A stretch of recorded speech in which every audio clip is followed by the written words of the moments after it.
Hello, my name is Quan Heng. I'm the regional head for Asia for Infosec, a leading cyber governance and security partner. And today I'd like to talk about the evolving role of a CISO. So arguably, there's never been a better or worse time to be a CISO. Cyber threats have moved to the forefront of people's minds. It appears regularly in news media and in popular culture. And as we can see, the discussion of cybersecurity has been growing outside of what is considered its traditional domains.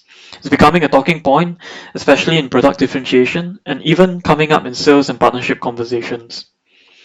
As the industry continues to mature, organizations gain a better understanding on how cyber risk should be managed. And while we often hear the term, security is an organizational responsibility, it's gradually actually being reflected in how responsibility and ownership of cybersecurity related issues has been evolving. Now CISOs face uphill battles.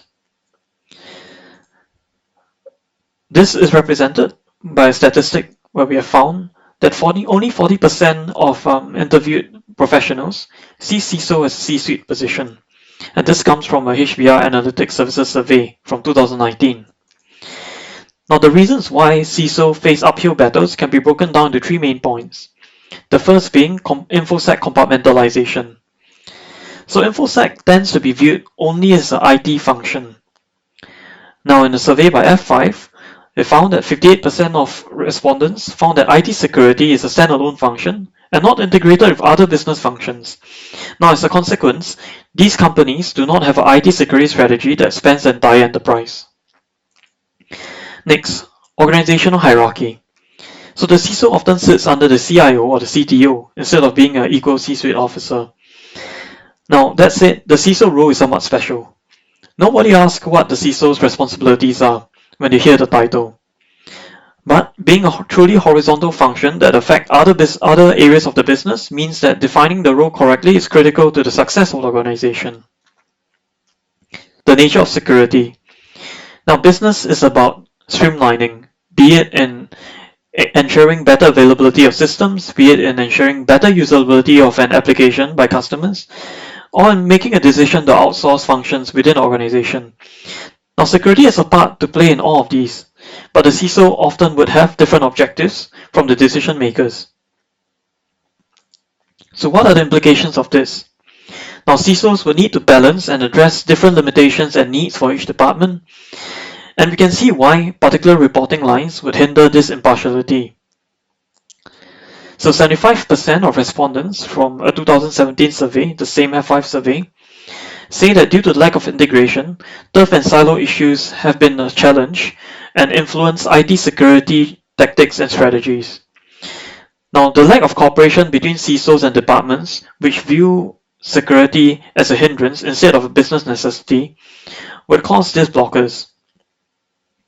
And the HBR survey, they found that 84% has considered the ability to educate and collaborate across businesses to be very important in a CISO. So it makes it one of the most important skills covered in the survey that's been highlighted.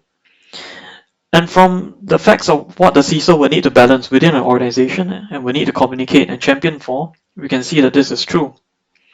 Now, of course, that said, the context of the organization matters. How much influence is needed within IT related to IT systems and data, as well as outside of the IT department, and how practical are technical-only solutions. So sitting within the IT department brings about some benefits in terms of the CISO's ability to influence decisions made there. But depending on the organization, seeing that it's a horizontal function and affects other business functions, sitting outside of IT would bring about positive influences from that point of view. So what is the resolution to this? Now the CISO would, in an ideal scenario, be in a standalone, no conflict role, possibly reporting directly to the CEO. Now we have seen others thinking along the same lines. So in Israel's Privacy Protection Act, they actually highlight that the CISO needs to be in this standalone position.